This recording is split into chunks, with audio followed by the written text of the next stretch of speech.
So, merci beaucoup pour avoir venu ici aujourd'hui. Thank you very much, everyone, for coming here today. It's a great pleasure to see you out. I'm here today to talk about restoring public integrity in civic elections and at City Hall. Last week, when Manitoba Justice turned over the city's real estate audit to the RCMP, it came both as a shock but not a surprise to many Winnipeggers. The real estate audit was, after all, the third audit to contain damning information about mismanagement at City Hall. There was also the Fire Hall audit and the police headquarters audit. Some other candidates have said it is sad that it has come to this. I was relieved that this matter has been turned over to the RCMP, who have both the expertise and the knowledge and the reach in order to get to the bottom of this. In May, I had called for this file to be handed over to the RCMP myself. But for many citizens, a fatigue scandal has set in. The perception, whether it is accurate or not, is that City Hall is not being run in the interests of all Winnipeggers, but only in the interests of influential donors. Due to these long, brewing scandals that have occurred over the past decade, people were already skeptical about the idea that they could face fair treatment from City Hall. If you are a business bidding at city projects, it should be awarded based on your ability to deliver value for money and not who you've donated to.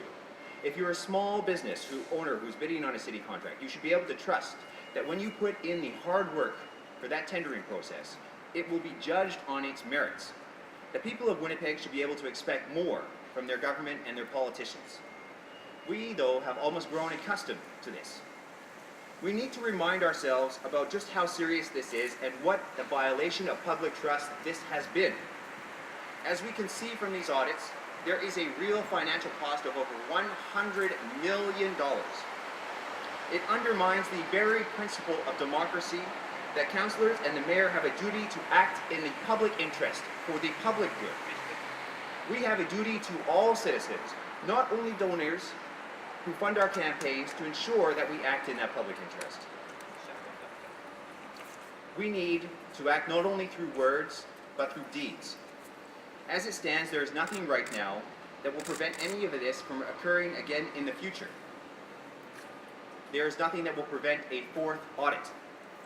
That is because we still have candidates who will not reveal their donors or be open about who is funding their campaigns. Candidates, councillors, and the mayor can still keep their financial dealings under wraps. Conflict of interest guidelines only apply to transactions in Manitoba. Right now, someone who decides they would like to influence city council or mayor could buy them $1 million cottage in Kenora in exchange for favorable treatment, and by the city's own rules, it would not be considered a conflict of interest. This needs to change. After 3 audits and a reference to the RCMP, politicians will have to work that much harder to gain trust and restore that nobility that should happen in politics. It's time to clean up civic politics, and time to do it now, during this campaign, not after the campaign. And that requires an openness, it requires a commitment to openness and transparency. That is why I'm challenging the other mayoral candidates and other candidates for city council to open their books and demonstrate that openness and transparency about who's donating to their campaigns. As mayor, I will seek to make it mandatory. A disclosure for the requirements of civic campaigns and donor information, which must include the amount of the donation, their name, their occupation, whether they work for a company or organization that benefits from city contracts. As mayor, I will have the city compile and release an annual list of contracts awarded to campaign donors. I will create a mandatory registry for the financial interests of the mayor, councillors, and their immediate family members, including their assets, liabilities, and real estate holdings. I will modernize the conflict of interest rules so that financial relationships and holdings are not limited within Manitoba's borders. City of Winnipeg conflict of interest rules should apply everywhere. I will establish also an integrity certification for contractors. The Government of Canada and many other governments have this already, and they have established ethical guidelines for contractors which, if broken, can result in contractors being barred from bidding on civic government contracts for a period of time. We need to do the same here in Winnipeg. It's time to make a change. I hope my fellow candidates for mayor will join me in being open about who's donating to their campaigns, and I hope their actions will follow their words. Tapwe Akwikitom Salamat. Thank you very much. Are there any questions? There's already right now a listing of assets. So your third point on there, how would that differ from what already exists? Well, I think it's just adding, I'm just saying essentially that we want to make sure that it's as strong as possible, that in fact, if you do own a house, where does it come from, who's paid for it, if you decide to buy $1 million house while you're mayor, that perhaps you should demonstrate how you came about buying that house and disclose all that information programming. This is very, obviously this is specific to the current mayor's situation. Do you think it is commonplace for people to have property purchased for them by individuals? I don't know. We'll have to look at what's happening in Quebec or in Ontario, or go to Calgary to have a look, or what happened to even in British Columbia when there was certain levels of conflict of interest, shall we say, in previous provincial governments there. It's obviously it's not something that occurs very often, but you have to ensure that there's openness in everything that you do. If you say that you believe in openness and transparency, then you have to live it, and you have to demonstrate everything. If you have nothing to hide, then show it. You're obviously talking about Councillor Steves when you're talking about not disclosing donors, because pretty much everybody else has said they will in some way. No, but I think actually the other candidates, if you actually believe in it today, don't sit around cooking the books until you have, for the next month, until you can figure out what it is you're actually going to be talking about. And so for me, what it really comes down to, if you believe in it, openness and transparency, it's today, not tomorrow, not the day before the election, today. Devil's advocate, how would you respond to saying, well, you've seen your donor list, there aren't big developers behind it, because some of the people are with you right now. What would you say to people who'd say, well, it's easy for you to say because we're not looking at huge amounts of money from extremely wealthy individuals? For myself, yeah, but that's because purposely I've actually told people to go away. Who did you tell to go away? I'm not going to divulge that information. Well, just between us. No, I won't do it. He asked me not to. The gentleman said, who works for a contracting company, works for the city, said, I'd like to donate to your campaign, but if I'm going to do it I'd like that to be between you and me. And I said, no, I'm going to show the list. People who are going to donate to my campaign happen to believe in openness and transparency, and I said, I can't accept that donation. You mentioned, am I cutting anyone off? You mentioned fatigue. Can you just go into the concept further about the notion that the public is, what was the phrase used, fatigued about scandal fatigue? Scandal fatigue. Sorry. I was thinking in French there for a second. Can you elaborate on that? What do you mean? Do you think people no longer care, or they're bored of it, or they're... Well, eventually, when you hear it over and over again, you just kind of throw up your hands and you say, oh, that's how it's always been done. And people start saying, is anything ever really going to change? And when you hear some candidates say, well, I'm not going to show who's donating to my campaign, then you say, well, that's how it is. And this happens over time. People eventually start turning out. When you see a scandal break, initially, people are very upset about it. But if another scandal similarly comes along, then people over time start saying, well, this is the normal course of things. Are you thinking that Winnipeggers believe scandal is a normal course of state of the city? I don't want it to become to that point. I want it to become so that the norm is actually where we're having openness and transparency. And the candidates, when they're running, not only just follow the rules, but go beyond and above what the rules and regulations are to actually demonstrate what it is they believe in. Some of the things that you're asking, you're telling people to go above and beyond, but some of it is privacy concern. Do you think that when you're running for office, you have no privacy? Is that what you think? No, I think you have absolutely no privacy when you run for public office. I have nothing to hide. You can go on my Facebook page. You can check out everything that I've posted the last 4 years.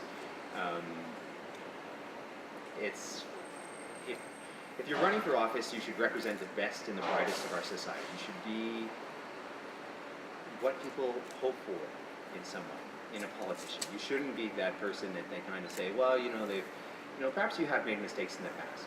I understand that happens. But if you're running for public office, you should have nothing to hide.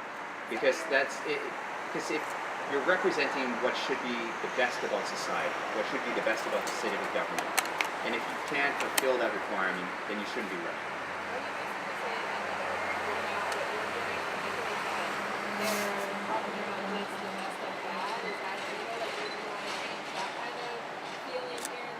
I want to return the noblesse into civic government, into politics. Politics is a very noble thing. It's an undertaking where you're serving your community, you're serving the people, and if you don't take that opportunity to actually have people believe in it, they say that politicians are always corrupt, and I think there's something inherently wrong in the system, and the people who are running need to demonstrate that it's not the case. Now you also have your immediate family members. Yeah. Disclosing their assets or liabilities. Is there not a certain level of privacy that the immediate family member should? No, I don't. I really don't believe so. If your immediate family members, my wife, if she has assets and I've decided to take my assets and put them in her name in order to hide them from public scrutiny, and which I can do, I can put companies under my wife's name and vice versa, then I don't think that's right. If you're going to be open, demonstrate it. You're chosen the backdrop here is the Winnipeg Police Headquarters. What are you saying? Pardon? You've chosen the Winnipeg Police Headquarters project as the backdrop today. Yeah. What are you saying?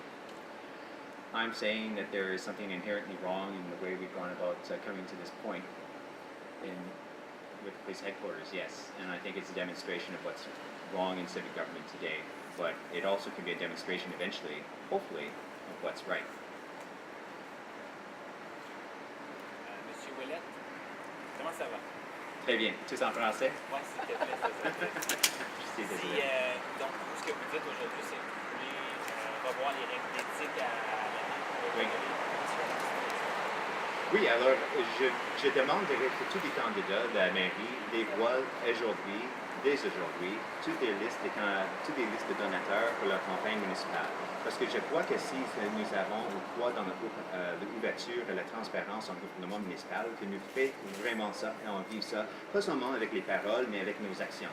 Parce que les peuples, ils croient seulement dans les actions. Un politicien, trop souvent, ça arrive qu'il parle, mais les mots viennent vite de sens. On ne comprend plus qu'est-ce qu'il dit. Mais alors, c'est avec les actions. C'est ça que je demande de tous les politiciens de dévoiler dès aujourd'hui la liste de donateurs. Mais également, j'ai fait en sorte que je veux plus tard mettre en place de savoir qui est le donateur pour une campagne, il travaille pour qui. S'ils ont une relation, et si cette relation, éventuellement, il fait des affaires avec le monde municipal pour chercher des contrats ou des offres d'appel. Il fait une offre d'appel et toutes ces affaires-là. C'est important pour nous autres, des citoyens, de savoir qu'est-ce qui se passe vraiment au monde municipal. Juste pendant la campagne électorale, durant le mandat. Oui, exactement. Chaque année, je veux que le gouvernement municipal compile une liste des donateurs qu'ils ont trouvés ou ils ont gagné des contrats avec le gouvernement municipal. Vous dites que vous avez vous-même été approché par un promoteur. Oui. Un promoteur m'a donné, un contracteur, il dit je suis prêt à donner à votre campagne plus d'argent pour t'aider parce que tu es gentil gars. Mais j'avais dit, écoute, je crois vraiment déjà dans ça, c'est important pour moi, déjà au départ, et c'était déjà sur ma liste ou sur ma site web, que toute personne qui fait une donation à ma campagne, ça va être dévoilé sur mon site web. Il avait dit, mais je ne veux pas ça. Je ne suis pas intéressé par ça. Alors j'ai dit, parfait, mais je ne peux pas accepter votre offre d'aide. Les candidats se disent, ayant une meilleure éthique, voir la vie plus blanc que blanc, qu'est-ce que comment votre plateforme est différente de celle d'autres? Parce que moi, je veux qu'on attaque vraiment à la base des développeurs dans la ville de Winnipeg. À la base, vraiment, qui finance une campagne. Et je vais expliquer ça en anglais dans 2 minutes. I'm going to explain this one in English in a second, because this one's really important, this question, what was asked. Mais si tu es un développeur de terrain, et vous donnez avec votre compagnie 1 500 $ et 5 employés de votre compagnie donnent 1 500 $ de la compagnie à un candidat. Et après la campagne, j'arrive et je dis, hey, écoute, j'ai un bel petit projet pour le citoyen, toute la ville de Winnipeg, ça va être incroyable. Mais j'ai un petit problème avec les planificateurs urbains qui travaillent pour la ville. Il est toujours en train de dire des bêtises, des choses qui sont pas bonnes. Il fait ma vie un peu dure, le red tape et tout ça. À ce moment-là, pour moi, ça arrive la situation de conflit d'intérêts. Parce que à ce moment-là, le candidat doit soit dire à cette personne qui a fait la grosse donation avec sa compagnie et tout ça, écoute, je ne peux pas t'aider, Il dit oui, oui, je vais t'aider parce qu'on va augmenter les taxes municipales avec votre développement, mais est-ce que c'est vraiment à le bénéfice de tous les citoyens? Je suis pas toujours convaincu de ça. So what I just said in English, which I think was really important, or I said in French, and I'll say it in English, excuse me, was that when you have a company and you have, let's say, an owner of that company who says to a candidate, I'm going to give you $1,500, and 5 other of my employees in this company are going to give you $1,500 each. And what's going to happen is, I'm giving that because you're a really great candidate and I believe in your values. But after the election, you happen to win. And that land developer comes to see you, or that contractor comes to see you, and then they say, I have this little project that I'm working on. I have this little project which is really important that I think, you should learn about. But you know what, I'm having some troubles with urban planners and the city planners who are working for the city. They're not listening to me. They're being too independent, they're being, pig-headed a little bit, and I need to make money. My project is really going to benefit all citizens, and I really need your help. You're my friend, aren't you? And that's the slippery slope down the hill of corruption that we've seen in Quebec, in Ontario, in Alberta, in British Columbia, and in Manitoba. I don't know. You make that judgment call.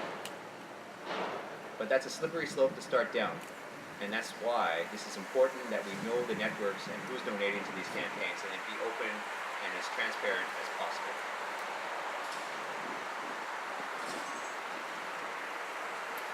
That way.